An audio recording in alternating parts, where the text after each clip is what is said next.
illallah Muhammadun Rasulullah.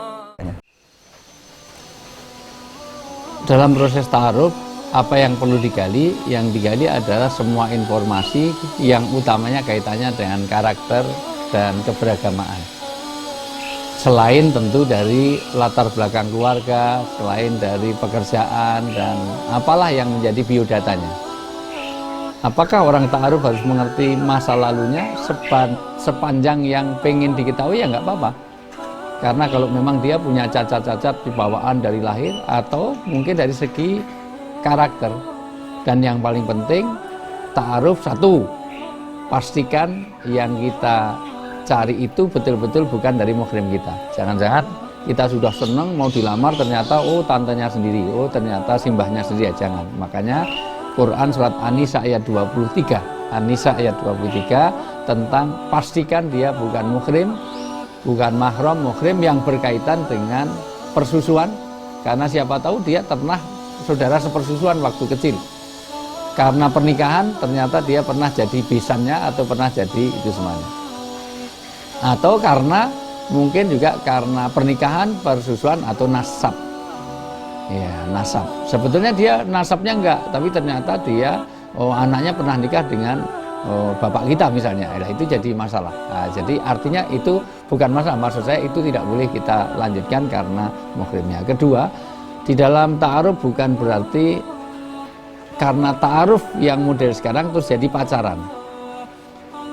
Tidak ada pacaran Islami. Sebetulnya kalau menurut kamus besar bahasa Indonesia, pacaran itu boleh. Menurut kamus, karena pacaran adalah menggali informasi untuk menjenjang pernikahan. Tapi praktek pacaran menjadi tidak boleh. Karena rata-rata orang pacaran arahnya ke KNPI. K pertama kissing. 95% orang yang pacaran pasti kissing. Kissing itu di toilet, itu singing ya, kissing. Kissing and necking. Homo menilupus, manusia memakan manusia yang lain. Terus P, petting. Dan yang lebih parah I, intercourse seksual. Penelitian BKKBN dan Kompasiana itu 68% orang yang nikah di Indonesia sudah melakukan hubungan seks setelah nikah. Itu yang jelas tidak boleh. Hati-hati, karena biasanya kadang-kadang anak-anak sekarang itu, laki-laki itu suka menguji kesetiaan dengan meminta sesuatu yang jangan, nanti akan dirugikan. Jadi wanita jangan diambil keperawanan sebelum nikah. Alasannya demi cinta, jangan. Memang laki-laki suka egois, saya kasih tahu. Suka cari menang sendiri, suka merasa super. Makanya saya nggak suka sama laki-laki. Nah, jadi artinya apa? Bahwa jangan sampai pernikahan ta'aruf berlanjut ke sana. Apakah perlu masa lalu itu diperlukan? Kalau memang diperlukan pasangan, ya ceritakan apa adanya. Tetapi yang paling penting orang Islam bukan masa lalunya. Yang penting adalah sekarang dan yang akan datang. Berapa banyak orang baik justru dulunya orang-orang yang jahat, tetapi sekarang malah hijrah. Umar bin Khattab dulu pemabuk besar, bahkan luar biasa, bukannya pemabuk, memusuhi Islam, dia penista agama luar biasa. Tetapi toh akhirnya menjadi khiyaruhum bil jahiliyah, khiyaruhum bil Islam.